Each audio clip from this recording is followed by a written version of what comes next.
اس پر نبی صلی اللہ علیہ وسلم نے بنو عبد المطلب سے کہا کہ اس کی مدد کرو۔ انہوں نے پیسے، کپڑے، مال وغیرہ اس کو دیا، اور جب وہ واپس لوٹنے لگی، ایک صحابی تھے حاتم ابن ابی البلتہ مدینے میں، یہ اصل میں یمن کے تھے، یہ اسلام قبول کر کے مکے آ گئے تھے، پھر ہجرت کر کے نبی پاک صلی اللہ علیہ وسلم کے ساتھ مدینے آ گئے، لیکن ان کو اہل و عیال مکے میں ہی تھے، ان کا کوئی اپنا قبیلہ مکے میں نہ تھا۔ ابھی نے سوچا اندرون خانہ لشکر کشی کی جا رہی ہے، جنگ کی تیاری ہو رہی ہے، اب اگر نبی صلی اللہ علیہ وسلم نے حملہ کیا تو جتنے مہاجرین ہیں وہاں پر ان کے قبیلے ہیں، ان کے قبیلے ان کے اہل و عیال کو بچائیں گے، ان کی حفاظت کریں گے، میرا کوئی قبیلہ ہے نہیں، اب یہ نہ ہو کہ میرے اہل و عیال کو نقصان پہنچے، اب میں مشرکین مکہ پر کوئی احسان کر دوں جس کے بوجھ کی وجہ سے وہ میرے گھر والوں کی حفاظت کریں۔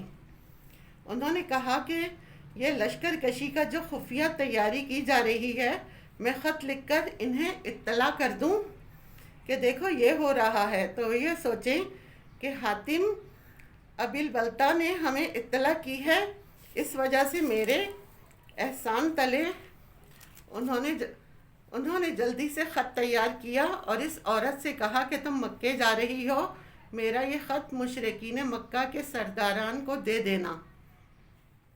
اب وہ خط لے کر چلی، ادھر نبی کریم صلی اللہ علیہ وسلم کو بذریعہ وحی اللہ نے بتلا دیا کہ اس عورت کو خط دیا گیا ہے، اور وہ مقام خوق ایک جگہ ہے، اس جگہ وہ اونٹنی پر سوار ہے۔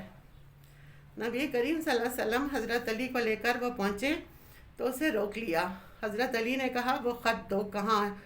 کہا وہ جو حاتم نے تمہیں خط دیا ہے۔ اس نے کہا میرے پاس تو کوئی خط نہیں ہے۔ انہوں نے اس کی تلاشی لی تو خط نہیں نکلا، بڑے حیران ہوئے۔ حضرت علی نے اس کو برہنہ کرنے کی دھمکی دی کہ خط تمہارے ہی پاس ہے، تو وہ ڈر گئی، بولی اچھا میں دیتی ہوں۔ اس نے اپنے بالوں کے جوڑے میں سے وہ خط نکالا اور وہ انہیں دے دیا۔ وہ خط لے کر یہ واپس رسول اللہ صلی اللہ علیہ وسلم کے پاس پہنچے۔ آپ نے دیکھا یہ حاتم کا خط ہے، آپ نے حاتم کو بلایا، اب وہ آئے، انہیں پتہ چلا، وہ خط پکڑا گیا۔ وہ بولے یا رسول اللہ کوئی فیصلہ جلدی سے نہ کیجیے گا، آپ سے پہلے میری بات سن لیں۔ پھر انہوں نے کہا یا رسول اللہ سب کے قبیلے وہاں ہیں جو مہاجرین ہیں، میرا کوئی قبیلہ وہاں نہیں ہے، میں پردیسی یمن کا ہوں، میرے اہل و عیال وہاں اکیلے ہیں، میں نے سوچا کوئی ان کے اوپر احسان کر دوں جس کی وجہ سے وہ میرے اہل و عیال کو نقصان نہ پہنچائیں، اور باقی اللہ نے آپ سے فتح کا وعدہ کر لیا ہے، اس خط سے آپ کو کوئی نقصان ہونا نہیں ہے، اس لیے میں نے سوچا آپ کی تو فتح ہی فتح ہے، مجھ غریب کا کام بھی بن جائے گا، اس سے میرے اہل و عیال کو نقصان نہ پہنچے گا، اس لیے میں نے نیک نیتی کے ساتھ خط لکھا، میرا یہ منشا تھا اور کوئی نفاق نہیں ہے، خدا نخواستہ آپ کو نقصان پہنچانا مقصد ہو۔ حضرت عمر کھڑے ہو گئے اور بولے اے اللہ کے رسول اجازت دے میں اس منافق کی گردن اڑا دوں۔ آپ صلی اللہ علیہ وسلم نے کہا نہیں، یہ جو بات کہہ رہا ہے وہ سچ ہے، اور فرمایا یہ بدری صحابی ہے، غزوہ بدر میں لڑا ہے۔ بخاری کی حدیث ہے اللہ نے بدر کے صحابی کو آسمان سے جھانک کر کہا ہے میں نے تمہاری بخشش کر دی ہے، اور بدر کے اندر لڑنے والا منافق نہیں ہو سکتا۔ اس واقعے پر یہ صورت نازل ہوئی جس کے اندر اللہ تعالیٰ نے یہ تفصیلات بتائیں کہ وہ لوگ جو تمہارے دشمن ہیں ان کے ساتھ تم اس قسم کی دوستیاں نہ کرو کہ اندر کی خبریں بتاؤ یا دل کی بات کہو۔ اس دوستی کی حدود اور قید بتا دی، تفصیلات بتا دیں، اور پھر فرمایا تم اللہ اور اللہ کے رسول کی منشا کو دیکھو، اللہ ہی تمہارا محافظ ہے۔ یہ سب اس صورت میں بیان کیا گیا۔ اس کے بینیفٹس ہیں، اگر کوئی عورت اپنے خاوند سے شرعی عذر کی وجہ سے طلاق لینا چاہتی ہو اور خاوند اسے طلاق نہ دے، وہ اس صورت کو 11 دن تک باوضو ہو کر ڈیلی پڑھے، انشاءاللہ تعالیٰ طلاق کی کوئی نہ کوئی صورت پیدا ہو جائے گی۔ شیطانی وسوسوں سے نجات کے لیے سورہ الممتحنہ میں بہت فضیلت ہے۔ ڈیلی بیسس پر 1 مرتبہ صبح اور 1 مرتبہ بعد نماز مغرب پڑھیں، انشاءاللہ تعالی شیطانی وسوسوں سے نجات حاصل ہو جائے گی۔ اگر کسی شخص کے دل اور دماغ پر دشمن کا خوف ہو اور ہر وقت ڈر سے دل لرزتا ہو تو یہ سورت بعد نماز فجر 2 مرتبہ پڑھیں اور پڑھ کر دعا کریں، انشاءاللہ تعالی دل کا خوف ختم ہو جائے گا۔ اگر کوئی عورت زبان دراز ہو اور ہر وقت زبان درازی کرتی ہو، لڑتی جھگڑتی ہو، تانے دیتی ہو، اس کے لیے باوضو یہ سورت لکھ کر پانی میں گھول کر اسے پلائیں، انشاءاللہ تعالی اس کی بد زبانی ختم ہو جائے گی۔ اگر کوئی شخص شیطانی کاموں میں مبتلا ہے، اسے چاہیے روزانہ 5 دفعہ اس سورت کی تلاوت کرے، انشاءاللہ اس سورت کے پڑھنے سے وہ سارے برے کام اور گناہ چھوڑ دے گا اور اللہ تعالیٰ اس کو اس سے بچا لیں گے۔ اللہ تعالیٰ ہماری مشکلات آسان کریں، ہمیں پڑھنے والا بنائے اور ثابت قدم رکھے، آمین۔ وآخر دعوانا الحمدللہ رب العالمین۔